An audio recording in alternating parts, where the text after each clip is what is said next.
욥기 41장 1절에서부터 34절인데요. 긴데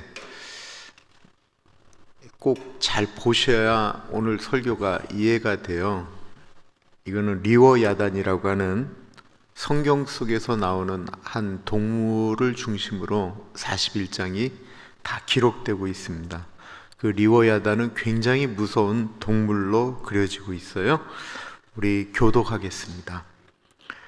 내가 낚시로 리워야단을 끌어낼 수 있겠느냐? 노끈으로 그 혀를 맬 수 있겠느냐? 너는 밧줄로 그 코를 꿰을 수 있겠느냐? 갈고리로 그 아거미를 깰 수 있겠느냐? 그것이 어찌 내게 계속하여 간청하겠느냐? 부드럽게 내게 말하겠느냐? 어찌 그것이 너와 계약을 맺고 너는 그를 영원히 종으로 삼겠느냐? 내가 어찌 그것을 새를 가지고 놀듯 하겠으며 내 여종들을 위하여 그것을 메어두겠느냐? 어찌 장사꾼들이 그것을 놓고 거래하겠으며 상인들이 그것을 나누어 가지겠느냐? 내가 능히 많은 창으로 그 가죽을 찌르거나 작사를 그 머리에 꽂을 수 있겠느냐? 내 손을 그것에서 얹어보라. 다시는 싸울 생각을 못하리라. 참으로 잡으려는 그의 희망은 헛된 것이니라. 그것의 모습을 보기만 해도 그는 기가 꺾이리라. 아무도 그것을 격동시킬 만큼 담대하지 못하거든 누가 내게 감히 대항할 수 있겠느냐? 누가 먼저 내게 주고 나로 하여금 갚게 하겠느냐? 온 천하에 있는 것이 다 내 것이니라. 내가 그것의 지체와 그것의 큰 용맹과 늠름한 체구에 대하여 잠잠하지 아니하리라. 누가 그것의 겉가죽을 벗기겠으며 그것에게 겹재가를 물릴 수 있겠느냐? 누가 그것의 턱을 벌릴 수 있겠느냐? 그의 둥근 이틀은 심히 두렵구나. 그의 질비한 비늘은 그의 자랑이로다. 튼튼하게 봉인하듯이 닫혀 있구나. 그것들이 서로 달라붙어 있어 바람이 그 사이로 지나가지 못하는구나. 서로 이어져 붙었으니 능히 나눌 수도 없구나. 그것이 재채기를 한즉 빛을 발하고 그것의 눈은 새벽의 눈꺼풀 빛 같으며 그것의 입에서는 횃불이 나오고 불꽃이 튀어나오며 그것의 콧구멍에서는 연기가 나오니 마치 갈대를 태울 때에 솥이 끓는 것과 같구나. 그의 입김은 숯불을 지피며 그의 입은 불길을 품는구나. 그것의 힘은 그의 목덜미에 있으니 그 앞에서는 절망만 감돌 뿐이구나. 그것의 살껍질은 서로 밀착되어 탄탄하며 움직이지 않는구나. 그것의 가슴은 돌처럼 튼튼하며 맷돌 아래짝같이 튼튼하구나. 그것이 일어나면 용사라도 두려워하며 달아나리라.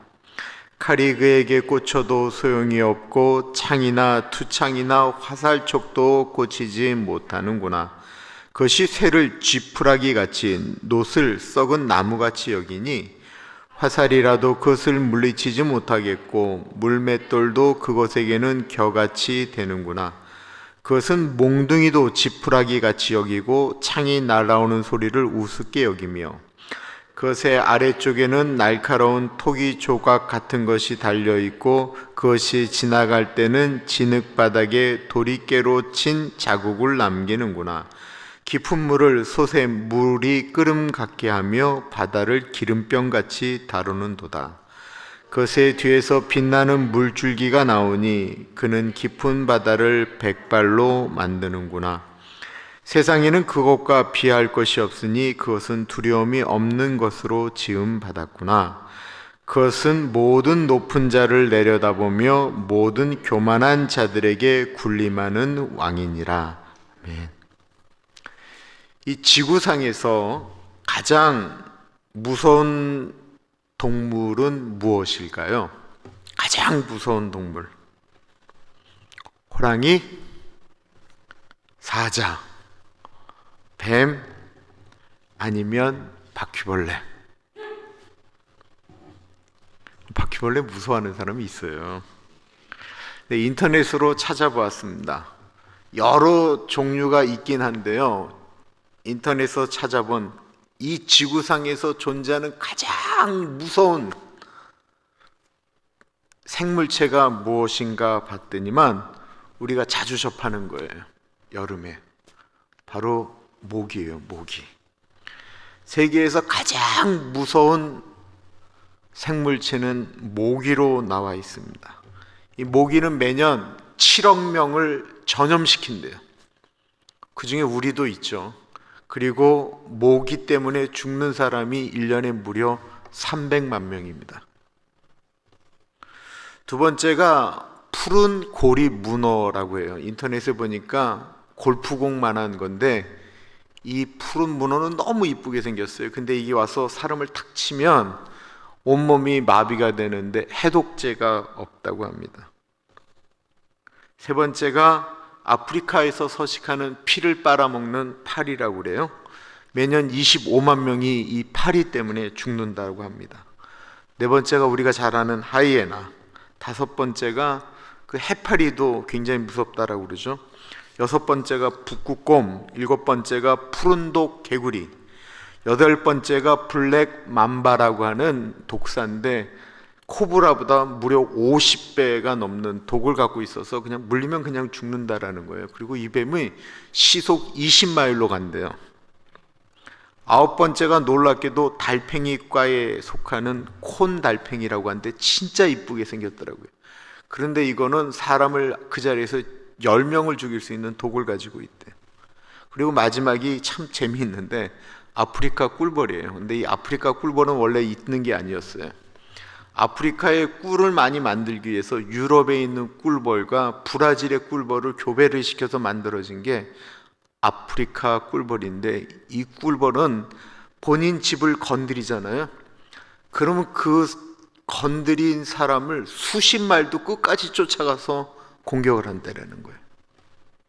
그래서 이 벌집 잘못 건드렸다 죽는 사람이 그렇게 많다라는 것입니다. 근데 우리가 사실 이런 것들은 잘 보지를 못했기 때문에 그런 게 있나 보다라고 하죠. 우리가 모기가 가장 무섭다고 하지만 우리가 모기를 무서워하지는 않는 것 같아요. 우리가 제일 무서워하는 짐승은 무엇입니까? 오늘 본문에 정말로 성경 가운데 이것처럼 무서운 짐승이 없다라고 하는 짐승이 하나 나오는 거예요. 리워야단이라고 하는 동물인데 여러 해석이 나와요. 개역 한글은 이 리워야단을 악어로 해석을 했어요. 그리고 용이라고 해석하는 곳도 있고요. 그리고 큰 꼬리 달린 뱀이라고 이야기하기도 합니다. 성경에 여러 번 언급이 됐어요. 시편에도 나오고 이사야서에도 나오는데 이 리워야단이 정확히 어떤 동물인지는 잘 모르겠는데 우리가 그냥 대충 악어라고 생각을 할 만한 근거가 나오기는 나와요. 우리 1절과 2절 보겠습니다. 내가 낚시로 리워야단을 끌어낼 수 있겠느냐? 노끈으로 그 혀를 맬 수 있겠느냐? 너는 밧줄로 그 코를 꿰 수 있겠느냐? 갈고리로 그 아가미를 꿰 수 있겠느냐? 하나님께서 욥에게 네가 리워야단을 잡을 수가 있겠느냐라고 질문을 던지는 거예요. 욥뿐만 아니라 이 세상에 있는 어떤 존재도 리워야단을 잡을 수 있겠느냐라고 질문을 하는데 이 리워야단이 어디에 사는 동물인지는 나타내는 아주 핵심적인 단어가 1절과 2절에 나오는데 하나는 낚시라고 하는 거예요. 이 리워야단은 낚시하는 것으로 잡을 수 있겠느냐라고 질문하는 거예요. 또 하나는 아가미라는 이야기가 나와서 이 리워야단이라는 것이 분명히 물속에 존재하는 짐승이다라고 생각할 수 있는데 감히 어떠한 사람들도 감히 어떠한 짐승들도 리워야단을 건들 수는 없다라고 하는 것입니다. 이 리워야단에 대한 이야기는 우리 성경 속에만 존재하는 것이 아니고 그 옛날 그 히브리를 비롯한 그 지역에 많은 고대 문헌에 나오는 짐승 중에 하나고 이 고대 문헌에서는 이 리워야단은 사람이 어떻게 할 수 없는 사람을 힘들게 만드는 무질서와 혼돈을 상징하는 바다 괴물이라는 거예요. 이 리워야단이 나타나는 세상은 혼돈이 있고 무질서가 있고 사람을 그냥 억압한다라고 해서 이 리워야단은 그런 것들을 상징하기도 합니다. 사람들이 잡아서 다스릴 수 있는 동물들을 가리켜 애완동물이라고도 이야기하고 요즘은 반려동물이라고 이야기하죠. 동반자 할 때 그 반자예요. 그리고 여행할 때 려자예요. 그래서 우리의 인생 가운데 동반자처럼 같이 가는 동물이라고 그래서 반려동물이라고 이야기를 해요. 이 반려동물, 애완동물은 사람이 훈련을 시키고 사람이 명령하고 다스릴 수 있는 존재를 가리켜서 애완동물로 만들 수가 있는 거죠. 이 반려동물의 대표적인 것이 개죠. 그리고 고양이도 있고, 그리고 우리가 잘 아는 그 책 중에 하나, 칭찬에 대한 책으로 쓴 내용이 하나 있는데, 그 칭찬은 고래도 춤을 추게 한다라는 거예요. 우리가 그것을 잘 아는 게 이제 샌디에고에 가면 그 시월드에 그 큰 범고래들이 이렇게 진짜 사람의 말에 의해서 이렇게 움직이죠. 그것을 중심으로 그 책이 나왔습니다. 그런데 사람이 아무리 훈련을 시켜도 안 되는 것들이 있다라는 거예요. 사자는 사실 돼요. 그죠? 코끼리도 되고 호랑이도 돼요. 그래서 그거는 이런 그 서커스단에서 움직이죠. 근데 이 리워야단은 그게 안 된다라고 하는 것을 설명하고 있어요. 3절부터 보세요. 그것이 내게 빌고 또 빌겠느냐? 내게 점잖은 말로 말하겠느냐? 그것이 너와 언약을 맺겠느냐? 내가 그것을 평생 노예로 삼겠느냐? 이건 그럴 수 없다라고 하는 거예요. 내가 새 같은 애완동물로 삼겠느냐? 내 딸들을 위해 그것을 묶어 놓을 수 있겠느냐? 그럴 수 있는 존재가 아니라는 거예요. 어부들이 그것을 잡았다고 잔치를 벌이겠느냐? 상인들이 그걸 잡아서 나눌 수 있겠느냐? 그럴 존재가 아니다라는 거예요. 내가 그 가죽을 쇠꼬챙이로 찌를 수 있겠느냐? 그 머리를 작살로 찌를 수 있겠느냐? 내가 그것에 손을 대 보아라. 얼마나 혼이 났는지 기억하며 다시는 그렇게 하지 않을 것이다. 보아라, 그것을 굴복시키겠다라는 생각은 어림도 없으니 그것을 보기만 해도 아찔하지 않느냐. 내가 이거 우리말 성경으로 읽었는데, 그러니까 리워야단이라고 하는 것은 사람이 잡아서 길들일 수 있는 동물이 아니고 도리어 그 짐승을 한번 보면 사람이 너무 무서워서 다시는 보고 싶지 않은 악몽 가운데 들어가고 있는 존재다라고 하는 것입니다. 즉 사람이라고 하는 것이 그 무서운 동물 앞에서는 아무 존재도 아니고 나는 진짜 아무 쓸모도 없는 존재다라고 하는 이야기를 하나님께서 지금 하고 있는 건데, 하나님이 이 말씀을 왜 욥에게 지금 하시느냐라는 거예요. 하나님이 이 리워야단이라고 하는 존재, 이 어마어마한 존재, 우리가 생각할 수도 없는, 상상할 수도 없는 이 동물의 얘기를, 그러나 우리는 상상할 수 없지만 욥을 비롯한 그 시대 사람들은 리워야단이라고 하는 존재에 대해서 그렇게 생각하는 거죠. 그 상상할 수도 없는 리워야단의 얘기를 왜 하나님이 끄집어내시느냐라는 거예요. 그 이유는 욥, 네가 리워야단만 생각해도 무섭지? 욥은 무서운 거예요. 근데 하나님이 하고 싶은 말은 리워야단이 무서운 얘기를 하는 게 아니에요. 그 리워야단을 무서워하는 네가 나를 무서워하지 않는다라는 거예요. 그렇게 짐승을 무서워하는 네가 나에 대해서는 전혀 무서워하지 않고 하고 싶은 말 다 한다라는 거예요.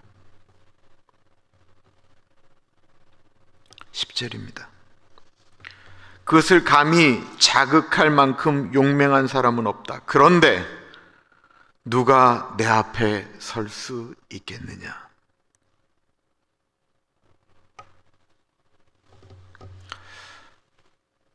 동물을 무서워하는 사람이 보이지 않는 하나님께는 하고 싶은 대로 막 말을 할 때가 있습니다.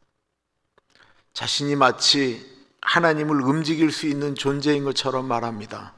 하나님 내려와서 내가 무죄인 것을 증명하십시오. 욥과 친구들이 그랬다라는 거예요. 이들의 특징은 하나님을 뜨겁게 섬겼다라는 것입니다. 이들은 자신의 열심으로 하나님을 섬겼고, 그리고 이분들은 내가 보니까 나오는 이야기로 보면 하나님의 것에 대해서 최선을 다해서 물질도 드렸던 것 같아요. 그러다 보니까 욥기를 처음에 우리가 생각하고 있는 그 뚫고 있는 그 신학적인 사고가 바로 인과응보라고 그러잖아요. 그러니까 내가 하나님 앞에 이렇게 했으니까 축복을 받고 내가 하나님 앞에 잘못을 했으니까 저주를 받는다라는 생각이 욥과 욥의 친구들에게 다 있었다라는 거예요. 그러니까 그들이 지금 생각하고 있는 것은 우리가 이만큼 괜찮은 이유는 하나님께 잘 보였기 때문이다라는 거예요. 우리가 이렇게 잘 사는 것은 우리가 하나님에게 잘했기 때문이다라는 거예요. 내가 그렇게 하나님에게 잘했기 때문에 축복을 받는데, 내가 지금 억울한 것은 내가 그렇게 하나님에게 잘했음에도 불구하고 이렇게 망한 것에 대해서 억울하다라는 거예요. 그럴 수 있잖아요. 여기에 대해서 11절을 보세요. 나를 막아서서 내가 갚아야 한다라고 하는 사람이 누구냐? 하늘 아래에 있는 것이 다 내 것이다. 이 11절이 무슨 말이에요? 하나님, 내가 지금 고난당하는 것이 억울합니다. 하나님, 저에게 지금 빚지지 않으셨습니까?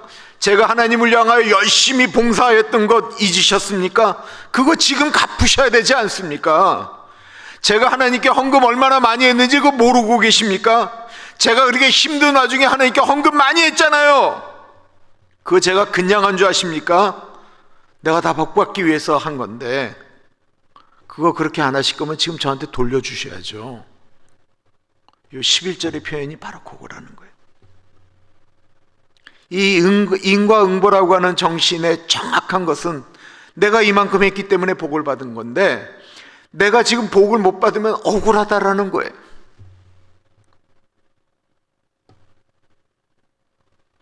그러자 하나님이 지금 말씀하시는 거예요. 누가 감히 나한테 갚으라고 이야기할 수 있냐? 너 내가 내 것 가지고 여태까지 살면서 내 것 가지고 폼 잡고 그거 무슨 얘기하고 있는 거냐? 라고 하나님이 말씀하셨다라는 것입니다.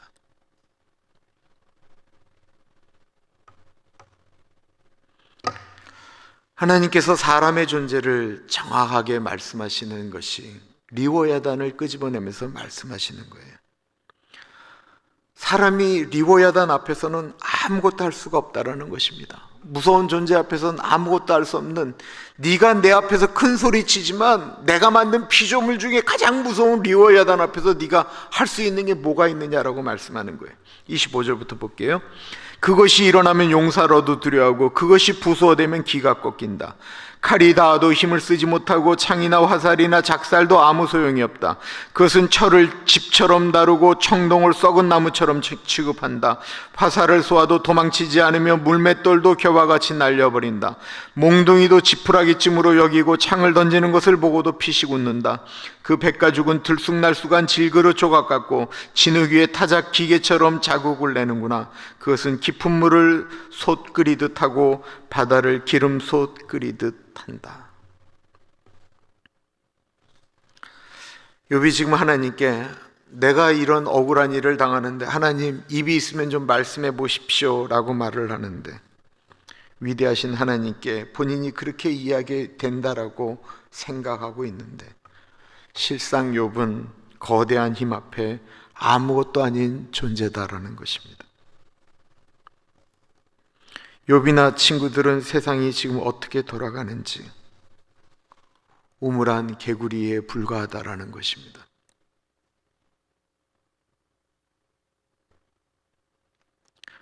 사람이 말만 들어도 무서워하는 리워야단을 다스릴 수 있는 존재는 그때 그 세상에는 아무것도 없었습니다. 이 그냥 리워야단을 그냥 악어라고 생각해도 어떻게 할 수가 없어요. 제가 그 아르헨티나의 그 빌라가 종족이라고 하는 것을 우리 교회에서, 옛날 교회에서 이렇게 입양을 해서 복음 전하기 위해서 갔었는데, 어느 날 이렇게 물이 줄어드니까 우리가 차를 지나고 하는 이 조그만 개울물이 진짜 악어가 득실득실했어요. 그 거리가 얼마나 됐냐면 저하고 지금 박희정 장로님 거리도 안 돼요. 그 차 대고 내들어서는 그 운전하는 사람이 총을 갖고 우리 앞에서 그 악어를 쐈어요. 근데 악어가 죽어야 되는데 총을 맞고도 죽지도 않더라고요. 너무 놀랍죠. 이게 총 갖고도 지금 이렇게 잡기가 어려운데, 지금으로부터 이게 욥기가 4,000년 전이거든요. 그때 사람들 생각 가운데 그 악어가 얼마나 무서웠겠어요. 악어가 사람이 물속에 있는 거 잡아 끌고 나가도 우리가 할 수 있는 게 뭐가 있었겠어요.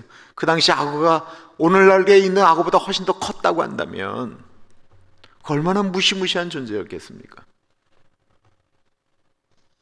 그런데 그 리워야단을 다스리는 것에 대해서 성경에 나오고 있다라는 거예요. 시편 74편입니다. 하나님이 그 리워야단을 어떻게 하나 보십시오. 주께서 주의 능력으로 바다를 나누시고 물 가운데 용들의 머리를 깨뜨리셨으며 리워야단의 머리를 부수시고 그것을 사막에 사는 자에게 음식물로 주셨으며 주께서 바위를 쪼개어 큰 물을 내시며 주께서 늘 흐르는 강들을 마르게 하셨나이다. 하나님이 하신다라는 거예요. 이사야 27장 1절에도 리워야단이 나옵니다. 그날에 여호와께서 그의 견고하고 크고 강한 칼로 날랜 뱀 리워야단 곧 꼬불꼬불한 뱀 리워야단을 벌하시며 바다에 있는 용을 죽이시리라. 앞에 언급한 바와 같이 그 리워야단을 두란노에서 나온 성경 사전에 보면 이렇게 설명하고 있어요.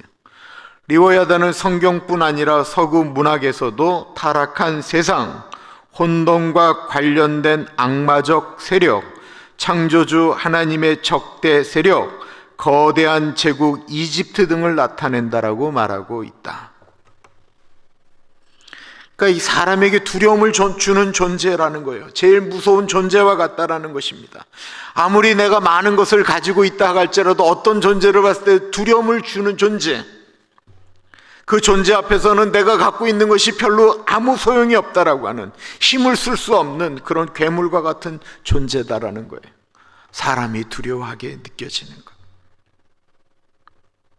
그러므로 욥은 하나님께서 리워야단에 대한 말씀을 하실 때 이미 기가 질려버렸는지도 모르겠습니다.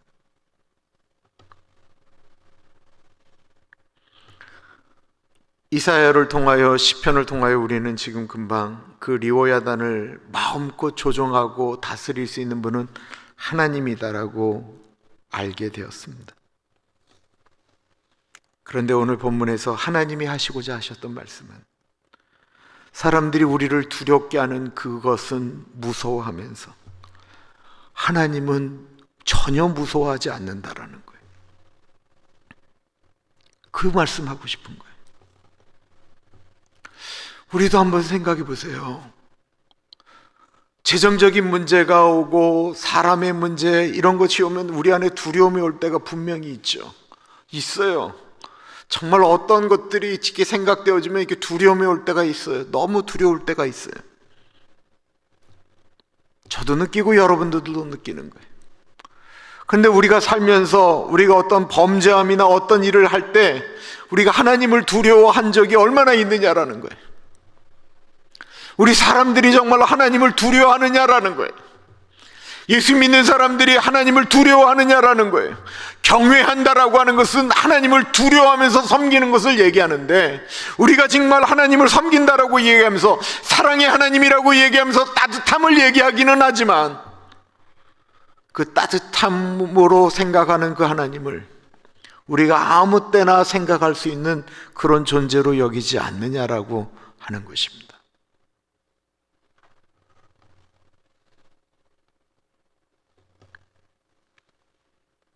무서운 사람들의 돈은 벌벌 떨면서도 갚으면서 하나님의 것을 내 마음대로 쓰면서 하나님의 것을 빼앗고 떼어먹고 하는 일에 전혀 두려워하지 않는다라는 거예요. 어떻게 교회에서 재정사고가 날 수가 있어요? 네? 어떻게? 하나님을 섬기는 교회에서 어떻게 재정사고가 날 수가 있어요? 하나도 안 무서운 거예요.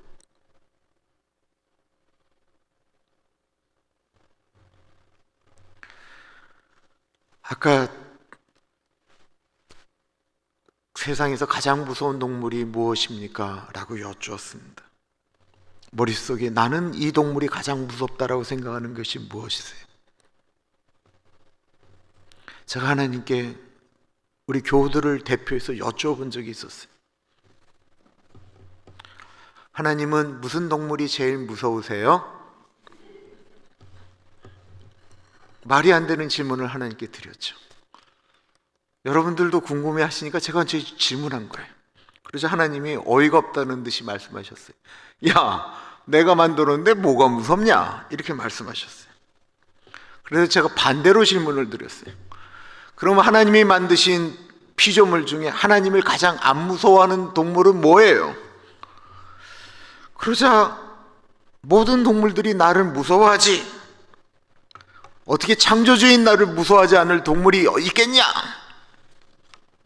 그러시다가 하나님도 곰곰이 생각하시다가 저한테 말씀하셨어요. 나를 안 무서워하는 피조물이 하나 있기는 있다. 뭡니까?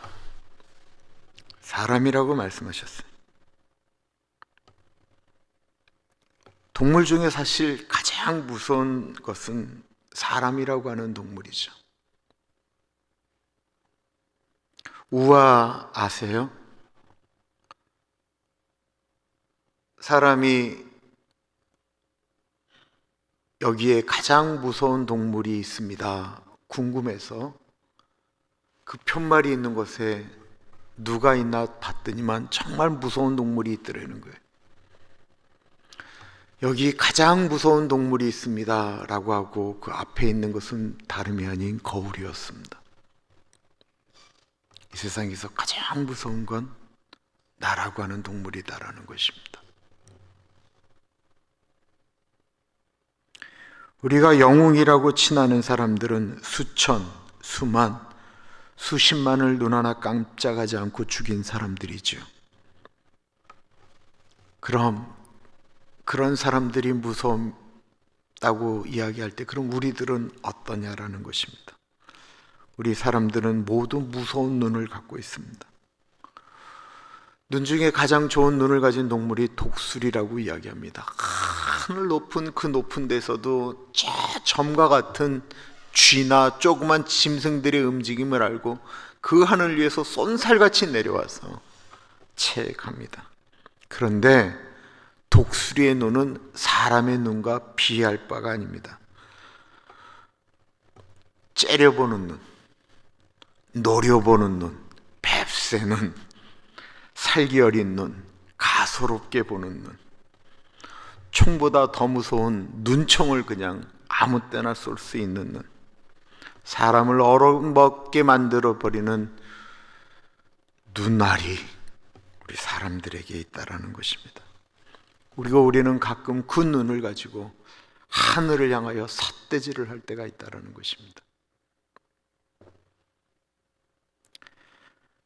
가장 무서운 입과 턱을 가진 것이 오늘 리워야단으로 이야기하죠. 악어의 턱이 그렇게 강하고 악어의 입이 한번 물면 이게 입을 벌리기가 어렵습니다. 그런데 사람의 입과는 비교할 수가 없습니다. 사람들을 이간하고 분란하게 만드는 말을 능히 만들 수 있는 것이 우리 사람의 입입니다. 속을 뒤집어 놓을 수 있는 말, 저주의 말, 죽어버려라, 너 같은 사람은 없어져야 돼. 사람으로 하여금 단 1분만의 통화만으로도 온몸에 힘이 빠지게 만들고 죽고 싶다라고 하는 생각을 단 1분의 통화로도 다른 사람들의 심장에 줄 수 있는 입을 가지고 있는 것이 사람이다라는 것입니다.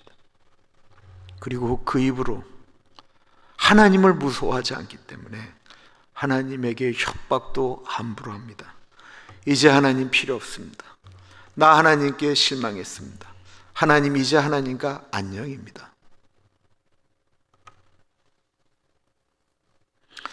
하나님의 아들은 이 피조물을 다스렸죠. 예수님은 피조물을 다스리셨어요. 바다 위를 걸으셨어요. 폭풍우를 잠잠케 하셨어요. 귀신 들린 사람들도 38년 된 병자도 죽은 나사로도 사망의 권세도 자연의 모든 힘도 다스린 분이 바로 예수님이셨습니다. 그런 하나님의 아들을 죽인 것이 사람이다라는 거예요. 우리 사람은 능히 하나님을 죽일 수 있는 존재다라는 거예요. 사람을 위해 오셨건만 그분이 예수님이 하나님의 아들일지도 모를다라고 하는 가능성을 그 당시 하나님을 믿었던 수많은 사람들이 느낄 수가 있었어요. 구약을 좀 알았던 사람들은 예수 그리스도가 그 모신 메시아일지도 모른다라는 사실을 알았어요. 모른 것이 아니고 알았어요.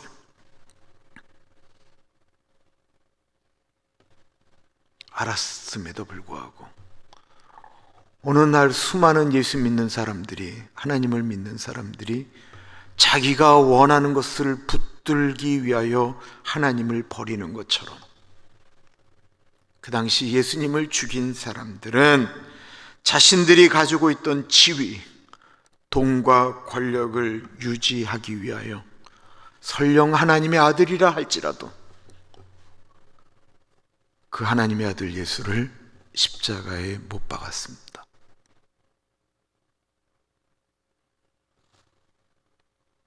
사람이 이렇습니다.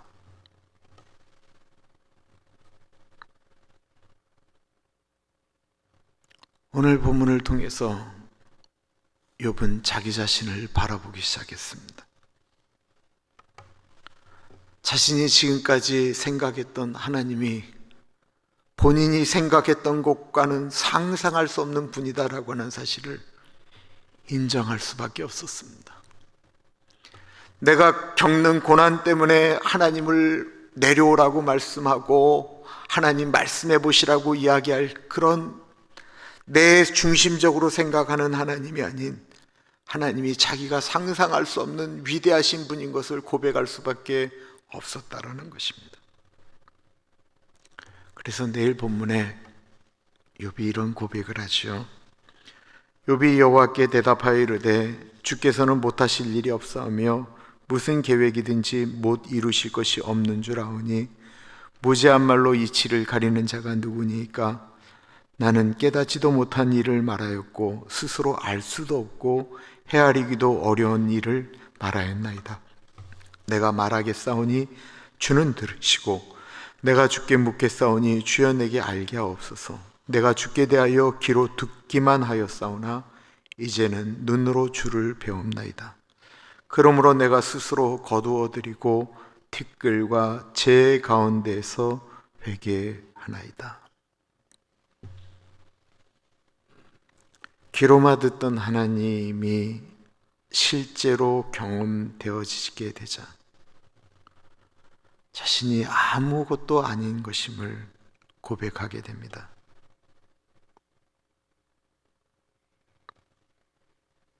우리는 어떻습니까? 우리에게 있어서 이 세상을 창조하신 하나님은 우리에게 어떤 존재입니까?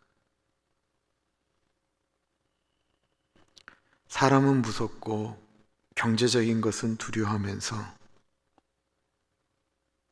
하나님을 두려워해 보신 적이 있으십니까? 혹시 무슨 일을 하실 때 그 일에 하나님이 고려 대상임은 맞습니까? 어떤 일을 할 때 이 일이 하나님 앞에 어떻게 될까 생각해 보신 적은 있으십니까?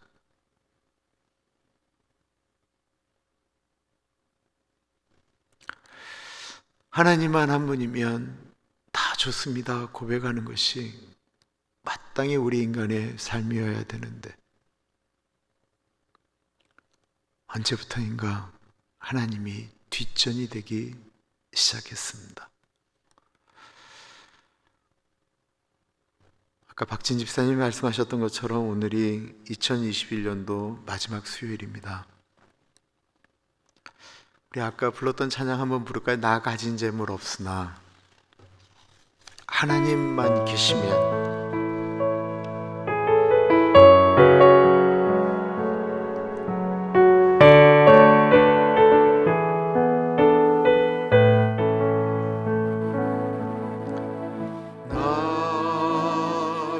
가진 재물 없으나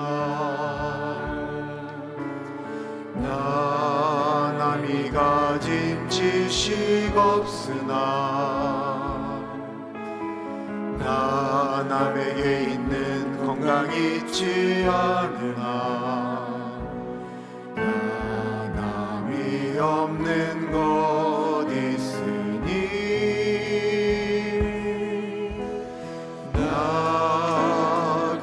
가진 채물 없으나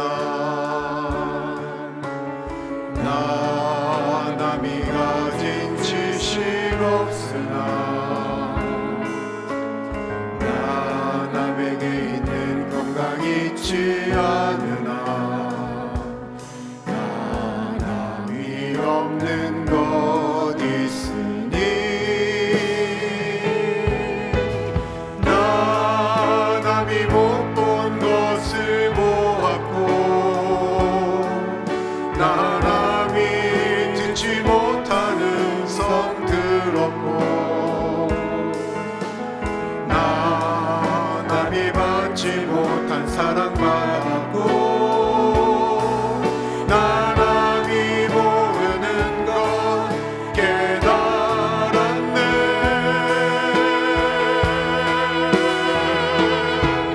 공평하신 하나님이 나 남이 가진 건 나 없지만 공평하신 하나님이 나 남이 없는 것 갖게 하셨네. 공평하신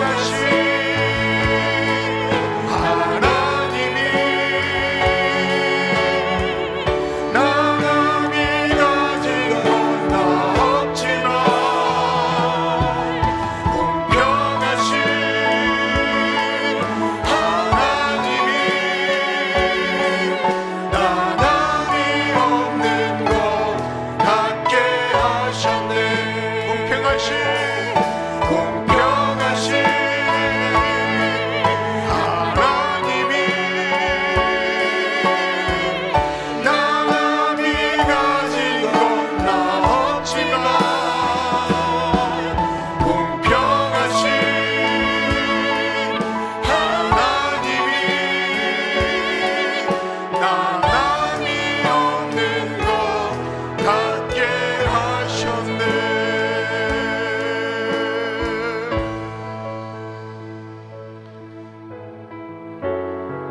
하나님이 우리에게는 어떠한 존재입니까? 하나님, 제가 다른 사람들이 갖고 있는 것은 없어도 제가 하나님 만난 것, 하나님 가진 것, 하나님이 내 하나님이 된 것, 내가 하나님을 나의 아버지라 부르는 것, 하나님 아버지 그것을 가장 큰 축복으로 여기는 그 감사가 내 삶 가운데 일어나게 해주십시오. 우리 같이 기도하겠습니다. 하나님 아버지, 존귀하신 하나님 아버지 감사합니다. 하나님 아버지, 내가 도대체 무엇을 감사하며 무엇을 두려워하고 있나 생각이 듭니다. 하나님 아버지, 나의 영혼을 끌고 가지 못하는 존재들이 하나님 묻혀 있습니다. 하나님 아버지, 나는 무엇을 바라고 있습니까? 하나님 아버지, 나는 하나님께 질문을 던집니다. 하나님 아버지, 하나님 어떤 존재? 하나님 아버지,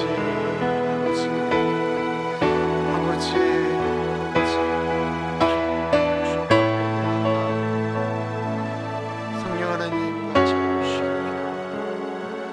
하나님 아버지, 2021년도 우리 수요일에 온 사랑하는 주님의 백성들에게 같이 해주시옵소서. 하나님 아버지, 그 은혜 붙들고 나아갈 수 있도록 하나님 도와주시옵소서. 하나님 아버지,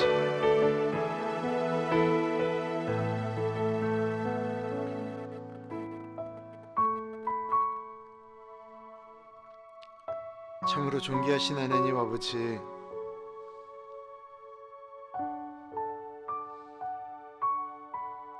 (2021년도) 마지막 수요일에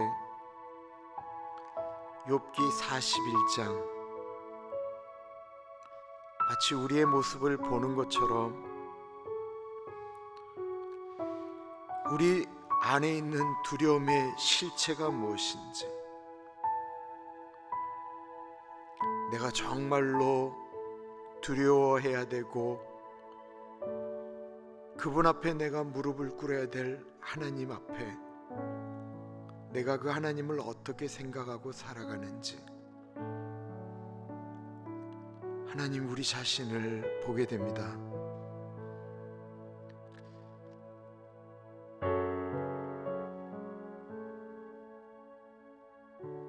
하나님 아버지, 우리가 정말 하나님을 생각한다고 한다면 하나님 아버지를 조금이라도 두려워한다면 이 세상이 정말 이렇게까지는 되지 않을 텐데, 하나님 아버지, 우리가 너무 그 하나님의 이름을, 하나님의 존재를 만홀히 여기고 살지는 않는가 주님 고민하게 됩니다. 주님, 우리 안에 은혜를 부어 주셨고 우리를 하나님 아버지의 아들로 삼아 주셨는데, 그 보배로운 이름을 이 보잘것없는 깨어지기 쉬운 질그릇 안에 담았는데, 주님, 우리가 그것에 대해서 감사하고 있는지, 귀하신 하나님 아버지, 2021년도가 지나가기 전에 다시 한번 그 하나님을 우리 마음에 담습니다. 하나님 아버지가 우리의 인생 가운데 가장 귀한 분입니다. 고백합니다. 그 마음 가지고 2022년도 맞이할 수 있도록 은혜 나리여 주옵소서. 지금은 우리 주 예수 그리스도의 은혜와 우리를 너무나도 사랑하셔서 하나밖에 없는 아들을 넉넉하게 보내주신 그 크신 하나님 아버지의 크신 사랑과 성령 하나님 감화감동 역사 충만 교통하심의 놀라운 은혜가 하나님 아버지를 모셨기에 내가 가장 소중한 것을 소유하였습니다 고백하는 사랑하는 주의 백성들 머리 위에 지금으로부터 영원토록 같이 하시길 간절히 축원하옵나이다. 아멘.